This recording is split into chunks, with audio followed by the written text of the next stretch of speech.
माझ्या सर्व छायाचित्रकार बंधूंना उदय चाकोते यांचा नमस्कार आणि हात जोडून कळकळीची विनंती।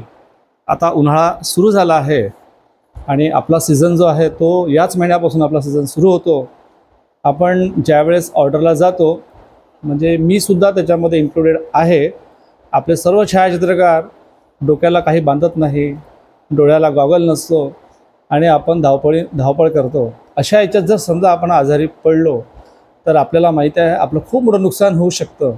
आणि आपण जे काम करतो मला नाही वाटत आपण ज्यांना आपल्या ऑर्डरला पाठवतो आपल्यासारखंच ते काम करतील, आपल्याला सुद्धा गॅरंटी नसते। म्हणून माझ्या तमाम महाराष्ट्र नव्हे तर पूर्ण भारतातील छायाचित्रकारांना कळकळीची विनंती आहे की त्यांनी कामावर जात असताना डोक्याला दुपट्टा आणि गॉगल जरूर लावावा ही विनंती करतो आणि इथेच थांबतो। जय महाराष्ट्र।